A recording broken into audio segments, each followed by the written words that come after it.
Hello, this is Josh Belk with the Belk on Business podcast. Hope you are having another wonderful day, and I appreciate you taking a few moments to listen in. Today, we're going to talk a little bit about preparing for an economic crisis. And I think with a lot of what's going on in the economy and what we're seeing, and I think we all kind of understand, regardless of where we're at on the political spectrum, is that things are not necessarily going in the best of directions. We're starting to see some major inflation, some impactful inflation. We're all feeling it in our pocketbook. Whether you're going to the pump and filling up with gas or going to the grocery store, you're really starting to feel that impact on your budget, on your day-to-day kind of just living. Of course, in the business realm, we're seeing this impact our business as well. I mean, if you do any sort of traveling, the cost of airline tickets has just absolutely gone through the roof. We're just starting to see just the day-by-day items that we need to purchase for business. The costs that are involved in running a business are going up, and they are going up quickly. Now, I don't know if if there's an economic crisis looming, but I do think that we are starting to enter into a phase to where we're going to have to operate a little bit differently than we have been in recent years. Part of this is I kind of went through kind of a few different reasons why I kind of wanted to talk about this today. And first of all, I just finished reading a book called The Fourth Turning. I highly recommend that. Howe and Strauss, I think, are the names of the authors. And I heard this actually mentioned on a Tony Robbins podcast here a few months ago. And he had mentioned, I think it was Bill Clinton, the most recommended book that he gives. And it really kind of talks about the kind of these cycles that we see as it relates to both within generations and also as it relates to many times we see this in market cycles or economic cycles. And kind of everything that we're seeing kind of really aligns with what we've seen historically, and I think it's really probably very prudent for us to prepare as we begin to enter into this turning, into this next it's going to be a very difficult, I think, cycle for most of us, whether individually or also in business. Also, I think we think a couple years ago, and it's kind of rather comical as we think back about it here back in 2020. Hard to believe it's been over 2 years ago now when we started into this whole pandemic. And of course, at that point, we didn't know what was going to happen. And instead of people going and doing crazy things like, going to the bank and pulling out all their cash, although I was earlier last week, I ended up actually talking to a client that actually did pull a lot of their cash out of the bank because they were really concerned that there would be a bank run. But we kind of saw people run to the grocery stores, and instead of buying food, what do they buy? Toilet paper. Okay, rather kind of an odd reaction. But people do many times act in an illogical way to something they really should be preparing for in a logical manner. So I think if we're kind of looking forward, we know things are kind of going into a little bit of a difficult direction. I don't think anybody would argue with that. And so I think if we do some proper planning as we begin to enter into this time, and I don't know if it's going to be a full-blown crisis or if it's just going to be really, really difficult for a long period of time, I think there's maybe some things we should consider as it relates to, and I'm going to focus primarily into our area of our finances, both I think personally and as it overlaps into our business as well. And so how does economic crisis come about? It come about through high inflation, which we're seeing right now. This high inflation and this inflation is kind of, I don't know if it's necessarily out of control, but it seems to be kind of heading there. That prices are just, unless, there is some wise steps that are going to be taken, and I don't see anything in leadership at all that we see any sort of wisdom at all being used as it relates to our leadership in our country right now. They're kind of focused on very much the wrong things, and everything has become very much political, that are really kind of drilling down into what are some basic economic principles we should be operating on as we go through this difficult time. So we are experiencing high inflation. I don't know if we're going to get to the point of seeing some sort of hyperinflation, but we may be heading there.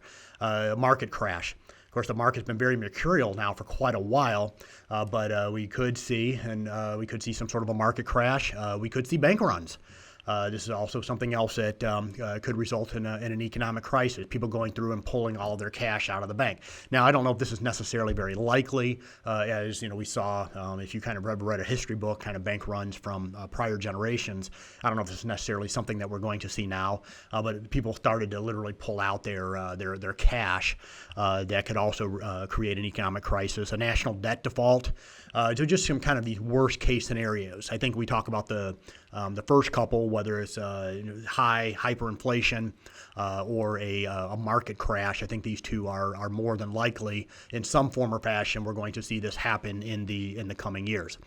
So as a prudent business owner, as someone who's prudent with our finances, what are some things that we should consider doing as we kind of look forward and see this looming, and crisis may be too strong of a word, although it could be very possible.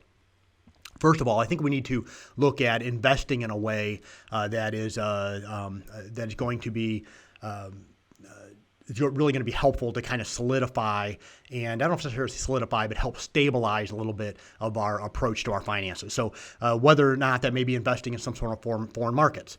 So maybe we're looking into other areas across the planet that may be in a different position in their cycle. Now, I haven't done a great deal of research on this as far as where to go, and I'm not a personal financial advisor at all. But I think it kind of looking around and saying, okay, is there a place that we can go and invest a little bit of money that they're in a different place in this cycle? Now, of course, we're in the U.S., and so much of our economy affects the world's economy. Okay, but if we can kind of look around and see, okay, there are places maybe outside of this country that we can, it doesn't mean that we're opening foreign bank accounts, okay? What I'm talking about is investing in foreign assets that in countries or in areas that may be in a different place in their economic cycle than we are, in a place that may be more stable than we are currently. Okay, next, invest in assets with a reliable cash flow. Now, many of our clients are in real estate that we work with at the accounting firm that I own. And I'm probably maybe going to disrupt a little bit of a lot of kind of what they generally advise, and that's they're kind of just real estate as I kind of move forward a little bit in this podcast. But one thing that real estate, for example, does provide a reliable and steady cash flow. So even in a situation, if we were to see the real estate market crash, and I think that we probably will see some sort of correction here in the coming months, and if you kind of go through and you read a lot of common knowledge, a lot of people think that we're going to really kind of hit a recession big time as we move into 2023. And we kind of move in there, we do start to see housing prices drop. I don't know if we're going to see like exactly what happened back after the 2008 crisis, but I think we will start to see real estate. If it cools, it may actually go the other direction, and we may see prices go down. But one thing that'll still happen is people still need a place to live, and so that can provide a reliable cash flow. Okay, that's assuming eviction moratoriums and all this other stuff. But generally, real estate can provide, if you're holding real estate, can provide a reliable cash flow. There are other avenues as well, but kind of look into areas where you can go and you can invest that does provide a reliable cash flow. So even if there is a drop in the value of the asset, there's still cash flow coming from that asset. So invest in assets that do have a reliable cash flow. Third, diversify your savings across different asset categories. Now, I think, years ago, a lot of people think when they think of, they think of their savings, they think of, CDs, they think of bonds, they think of this type of thing. Okay, so where can I place my money? I'm going to go beyond that. So for most business owners, for people who have any sort of wealth, when they think of savings, they're not taking the money and putting it into a savings account. Okay, they're actually going through and they're doing different things as far as investing in certain different areas as it relates to their savings.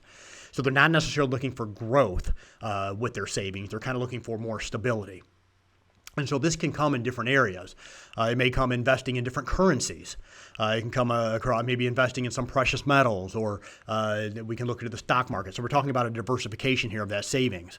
Maybe it's ETFs, into real estate, maybe into cryptocurrency, which isn't very stable, but kind of looking at your risk tolerance. But the point here is really to get into a place to where you're investing your savings into different categories. So you are going to, my last point here, you are going to maintain some liquid assets. That's extremely important.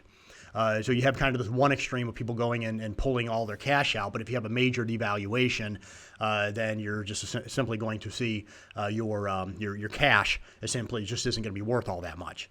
Okay, and so when we see an economic crisis, there is a material devaluation in the value of the dollar. We're seeing that now.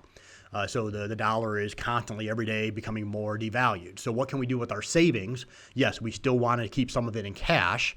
And maybe we want some bonds, maybe we want some of those CDs, those types of things. I don't know if those are necessarily smart investments, and those last two aren't necessarily liquid. But you are going to want to maintain some liquid assets in cash. and then also look into other areas to diversify even your savings. And so if one area does drop, that you still have some other areas that are a little bit more stable.